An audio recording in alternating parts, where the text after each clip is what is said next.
செய்யலாம்னு பார்க்கலாம். தேவையான பொருட்கள் 2 அன்னாசி, 2 பட்டை, 4 கிராம்பு, 1/2 ஸ்பூன் வெந்தயம், 1/2 ஸ்பூன் ஜீரகம், 1 ஸ்பூன் அளவுக்கு சோம்பு, ஒரு 50 கிராம் அளவுக்கு சிறிய வெங்காயம், 1/2 ஸ்பூன் அளவுக்கு குழம்பு மிளகாய் தூள், 1/2 ஸ்பூன் மஞ்சத்தூள், 1 ஸ்பூன் அளவுக்கு காஷ்மீரி மிளகாய் தூள், ஒரு தக்காளி, இஞ்சி பூண்டு பேஸ்ட் 2 ஸ்பூனு, ஒரு அரை மூடி தேங்காய் அரைச்சி வச்சிருக்கேன், புளிக்கரைசல் 1 கப்பு, தேங்காய் பல்லு கொஞ்சமா, பெரிய வெங்காயம் பொடியாக கட் பண்ணி வச்சிருக்கேன், 200 கிராம் அளவுக்கு கடலைப்பருப்பு, அதை ஒரு 2 மணி நேரம் ஊற வச்சு வாஷ் பண்ணி வச்சிருக்கேன், கருவேப்பிலை கொத்தமல்லி, 2 பச்சை மிளகா, 1 ஸ்பூன் அளவுக்கு பெருங்காயம், உப்பு தேவையான அளவு, நல்லெண்ணெய் தேவையான அளவு. அவ்வளோதான் தேவையான பொருட்கள். வாங்க எப்படி செய்யலான்னு பார்க்கலாம். ஃபர்ஸ்ட் ஒரு மிக்சி ஜாரில் நம்ம வாஷ் பண்ணி வச்சிருக்க கடலைப்பருப்பு, அது கூட ஒரு பச்சை மிளகா, பெருங்காயத்தூள், 1/2 ஸ்பூன் அளவுக்கு மஞ்சத்தூள், 1/2 ஸ்பூன் மிளகாய்த்தூள், 1/2 ஸ்பூன் சோம்பு. இப்போ நம்ம இதை தண்ணி விடாமல் கொரகொரப்பாக அரைச்சி எடுத்துக்கலாம். கொரகொரப்பாக அரைச்சி எடுத்துக்கிட்டாச்சு. இப்போ நம்ம இது கூட வெங்காயம் பொடியாக கட் பண்ணி வச்சிருக்கிறது, தேங்காய் பல், இஞ்சி பூண்டு பேஸ்ட் 2 ஸ்பூன் அளவுக்கு, கருவேப்பிலை கொத்தமல்லி, அது கூட பருப்புக்கு தேவையான அளவு உப்பு போட்டுக்கலாம். இப்போ நல்லா மிக்ஸ் பண்ணி விட்டுக்கலாம். நல்லா மிக்ஸ் பண்ணியாச்சு. இப்போ நம்ம இதை சின்ன சின்ன உருண்டைகளாக பிடிச்சு எடுத்துக்கலாம். பாருங்க, இந்த மாதிரி சின்ன சின்ன பால்ஸா ரெடி பண்ணிக்கலாம்.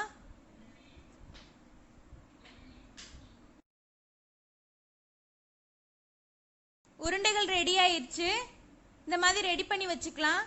இதை நம்ம இட்லி சட்டியில ஒரு 15 நிமிஷம் ஆவில வேக வச்சு எடுத்துக்கலாம். ஏன்னா உருண்டை உடையாம வர்றதுக்காக. இப்போ நான் சட்டியில ஒரு 25 ml நல்லெண்ணெய் விட்டுருக்கேன். எண்ணெய் சூடானதும் அதில் நம்ம எடுத்து வச்சிருக்க சோம்பு, பட்டை, அன்னாசிப்பூ, கிராம்பு, அது கூட 1/2 ஸ்பூன் வெந்தயம், 1/2 ஸ்பூன் ஜீரகம், அதையும் போட்டுக்கலாம். நல்லா பொரிஞ்சிருச்சு. இப்போ நம்ம அதில் சின்ன வெங்காயம் போட்டு வதக்கிக்கலாம். வெங்காயம் நல்லா வதங்கிருச்சு. இப்போ நம்ம அது கூட ஒரு பச்சை மிளகாய், தக்காளி 1 கட் பண்ணி வச்சிருக்கோம், அதையும் போட்டு நல்லா வதக்கிக்கலாம். தக்காளி வதங்க தேவையான அளவு உப்பு போட்டுக்கலாம். இப்போ நல்லா வதங்கிடுச்சு பாருங்க. இப்போ நம்ம அது கூட எடுத்து வச்சிருக்க மசாலா பொடி அது எல்லாத்தையும் போட்டுக்கலாம். மிளகாய்த்தூள், காஷ்மீரி மிளகாய்த்தூள், மஞ்சத்தூள், இதையும் போட்டு நல்லா வதக்கிக்கலாம்.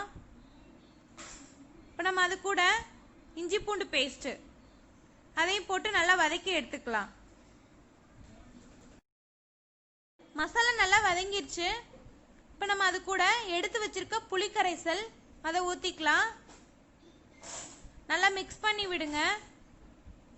அது கூட குழம்புக்கு தேவையான அளவு தண்ணி, ஒரு 1/2 கப் அளவுக்கு தண்ணி ஊற்றிக்கலாம். ரெண்டையும் சேர்த்து நல்லா கலந்து விடுங்க. குழம்புக்கு தேவையான அளவு உப்பு போட்டுக்கலாம். இப்போ நம்ம குழம்பை கொதிக்க வச்சு எடுத்துக்கலாம். ஒரு 5 நிமிஷம் நல்லா கொதிக்கட்டும். கொதி வர வரைக்கும் வெயிட் பண்ணலாம். நல்லா கொதிச்சிருச்சு. இப்போ நம்ம அரைச்சி வச்சிருக்க தேங்காய் விழுது அதை போட்டுக்கலாம். இப்போ நல்லா மிக்ஸ் பண்ணி விட்டுக்கலாம். குழம்பு நல்லா கொதிக்கட்டும்.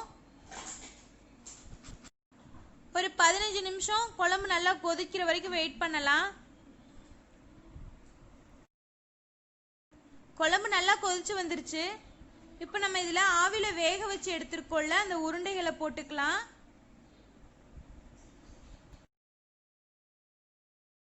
உருண்டைகளை போட்டு நல்லா மிக்ஸ் பண்ணி விடுங்க. இப்போ நம்ம இதை ஒரு 5 நிமிஷம் நல்லா கொதிக்கட்டும்.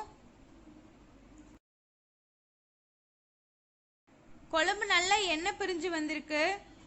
குழம்பு ரெடி ஆயிடுச்சு. குழம்பு இப்போ ரெடி ஆயிடுச்சு. இப்போ நம்ம இதில் கருவேப்பிலை கொத்தமல்லி போட்டு குழம்பை இறக்கிடலாம். இப்போ நம்ம குழம்ப பரிமாறலாம். சூப்பரான பருப்பு உருண்டை குழம்பு ரெடி ஆயிடுச்சு. கண்டிப்பா நீங்களும் ட்ரை பண்ணி பாருங்க. இது சாதத்துக்கு சூப்பரா இருக்கும். இந்த வீடியோ உங்களுக்கு பிடிச்சிருந்தா லைக் பண்ணுங்க, ஷேர் பண்ணுங்க, சப்ஸ்கிரைப் பண்ணுங்க friends. Thank you for watching. Thank you.